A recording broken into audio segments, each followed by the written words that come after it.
kami melihat salib di atas tulisan. Sesudah itu di Madinah, di tempat makamnya Nabi Muhammad, dengan tiba-tiba ketika saya sholat subuh sedang baca Qul a'udzu birabbinas malikinas ilahinas, itu dengan tiba-tiba saya melihat ada seorang laki-laki pakai jubah tinggi setinggi melebihi makamnya Nabi Muhammad. Tapi setelah itu saya pingsan karena melihat sinar dari kepalanya itu. Ternyata waktu pingsan saya dibawa ke awan-awan. Setelah di awan-awan, entah dari apa kok dari mulut ini mengatakan, Isa, Isa, Isa, aku nggak mau mati di sini. Aku mau dikumpulkan dulu dengan anak-anak gitu.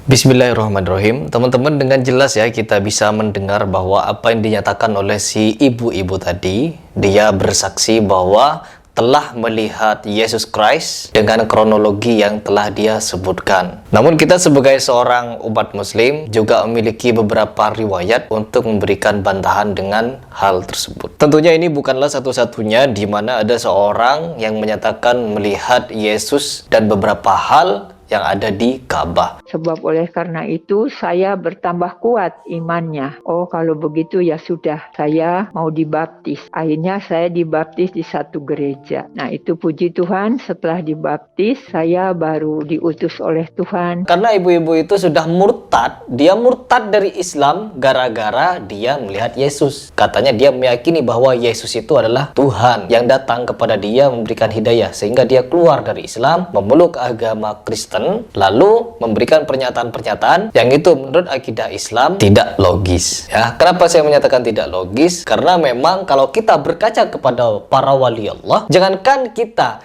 itu manusia, di setiap kita menghadapi suatu cobaan, ujian dari Allah Subhanahu wa taala akan dinaikkan derajat kita satu level ke level yang lain. Seperti itu. Jadi setiap kita menerima suatu ujian apapun, entah itu ujian sakit, ujian ekonomi, ujian batin, dan ujian apapun itu yang membuat kita belajar darinya, sehingga dari ujian itu kita bisa tambah meningkatkan keimanan kita kepada Allah Subhanahu wa taala, maka derajat kita di sisi Allah akan naik satu level lagi dan akan terus naik. Dan setelah semakin naiknya level, maka ujian akan semakin berat, semakin kuat. Tidak luput dari hal tersebut di mana si ibu-ibu ini katanya bermimpi melihat Yesus di Ka'bah. Itu juga ujian dari Allah. Apakah dia dengan ujian tersebut bisa lulus atau tidak? Dan ternyata tidak. Akhirnya dia keluar murtad dari Islam. Nauzubillahi min dzalik. Hanya perihal melihat Yesus. Jangankan Anda, Bu. Jangankan Anda. Orang seperti Syekh Abdul Qadir Al-Jailani saja bukan bermimpi malahan. Kalau Syekh Abdul Qadir Al-Jailani bukan bermimpi, bukan seperti ibu. Tetapi ketika dia beribadah, menyembah Allah Subhanahu wa taala, diuji langsung oleh jin, oleh iblis. Datang ke hadapannya cahaya yang menerangi seluruh penjuru dan keluar suara dari cahaya itu.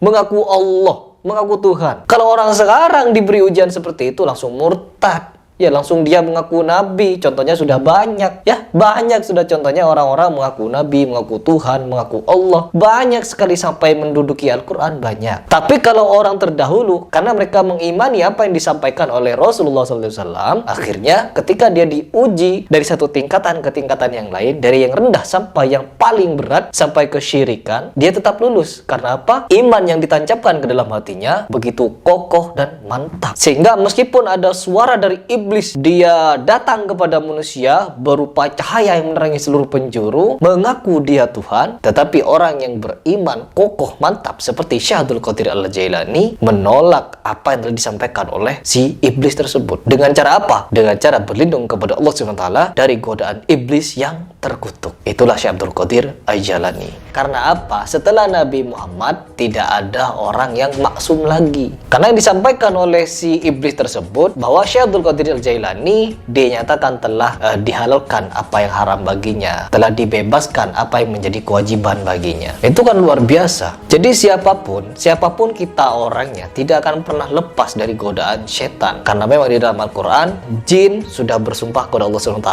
untuk menyesatkan anak cucu Adam, umat Nabi Muhammad. Dan juga pesan Allah yang membisikkan ke dalam hati manusia untuk menyimpan dari jalan kebenaran itu ada dua versi, yaitu dari versi manusia, diri sendiri atau orang lain, terus yang kedua versi iblis atau jin yang membisikkan ke dalam hati manusia untuk menyimpang dari ajaran-ajaran yang hak, yaitu ajaran yang telah dibawa Rasulullah Shallallahu Alaihi Wasallam. Oke, kalau di media sosial banyak sekali bertebaran orang-orang misionaris atau orang-orang non-muslim yang berusaha untuk memurtadkan umat muslim, baik dengan cara mempengaruhi akidah mereka atau dengan cara mengajak secara menghina Islam dan lain sebagainya. Banyak sudah yang terjadi, atau menjelekkan Nabi Muhammad. Tentulah semakin dijelekkannya Nabi Muhammad, semakin dihina akidah Islam, Islam akan semakin bersinar. Karena apa? Di dalam Islam penuh sekali dengan tanda-tanda kebesaran Allah dan juga jawaban dari setiap pertanyaan seluruh umat manusia. Apapun pertanyaannya, Al-Quran dan Al-Hadis bisa menjawabnya. Entah itu mimpi ketemu Zeus, ketemu Nyi Roro Kidul, ketemu Grandong, ketemu Mak Lampir, itu bisa dijelaskan oleh Al-Quran. Yang penting kita ketika menghadapi suatu perkara, back to the Al-Quran, kembali kepada Al-Quran. Mungkin ini bisa menjadi pembelajaran bagi kita dan untuk saling mengingatkan kepada umat Islam yang lain bahwa kita harus berhati-hati menonton suatu video, karena bisa jadi ibu-ibu tersebut adalah misionaris di mana dia berdusta untuk mempengaruhi umat Islam agar murtad dari agamanya. Jadi di sini ada dua kemungkinan, orang tersebut adalah seorang misionaris yang memiliki misi untuk memurtadkan umat Islam, atau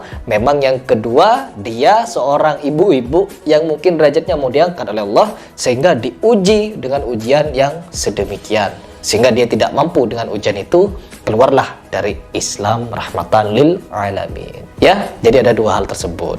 Diingat baik-baik. Semoga kita semua bisa diselamatkan dan masih dimantapkan iman dan ketakwaan kita kepada Allah SWT.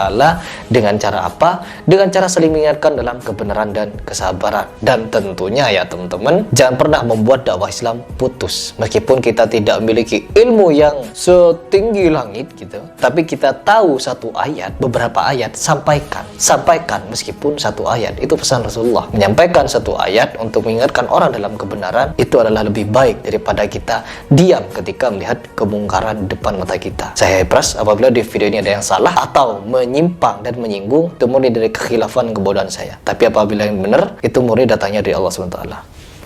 Salam.